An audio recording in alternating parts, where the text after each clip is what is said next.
Budget తర్వాత కొన్ని వస్తువులు సేవల ధరల్లో మార్పులు వస్తూ ఉంటాయి.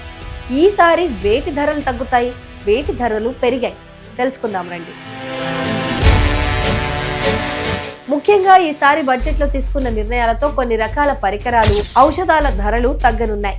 క్యాన్సర్తో పాటు డయాబెటిక్ చికిత్సకు ఉపయోగించే 17 రకాల ఔషధాలపైన బేసిక్ కస్టమ్స్ డ్యూటీని తొలగించారు.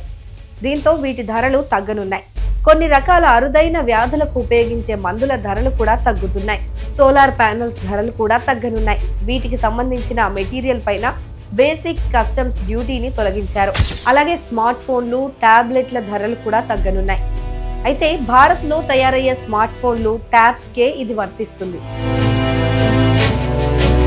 ఎలక్ట్రిక్ వాహనాల్లో వాడే బ్యాటరీ ధరలు కూడా తగ్గనున్నాయి. విమానాల విడిభాగాల ధరలు కూడా తగ్గనున్నాయి. లెదర్ ఉత్పత్తుల ధరలు తగ్గుతాయి. విదేశీ టూర్ ప్యాకేజీలపైన TCS ను 2% తగ్గించారు. విదేశాల్లో ఉన్నత చదువులు చదవాలనుకునే వారికి విద్యా ఖర్చులు కొంతమేర తగ్గనున్నాయి. అణు విద్యుత్ ప్రాజెక్టుల కోసం వాడే పరికరాల ధరలు కూడా బాగా తగ్గనున్నాయి. ఇక వేటి ధరలు పెరుగుతున్నాయో ఇప్పుడు తెలుసుకుందాం.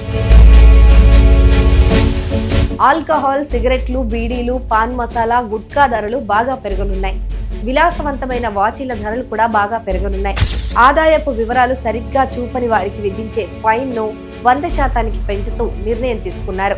లెక్కలు వెల్లడించని చరాస్తులపైన జరిమానా విధించనున్నారు. ముఖ్యంగా విదేశాల్లో ఆస్తులు, పెట్టుబడులను ఇకపైన ఇన్కమ్ ట్యాక్స్ లెక్కల్లో చూపించాల్సిందే. ఆ ఆదాయం పైన కూడా ట్యాక్స్ చెల్లించాల్సిందే. కెమెరాలు, షూటింగ్లకు ఉపయోగించే పరికరాల ధరలు కూడా పెరిగే అవకాశం ఉంది. కాఫీ రోస్టింగ్, వెండింగ్ యంత్రాల ధరలు పెరగనున్నాయి. కొన్ని రకాల ఎరువుల ధరలు కూడా పెరిగే అవకాశం ఉంది.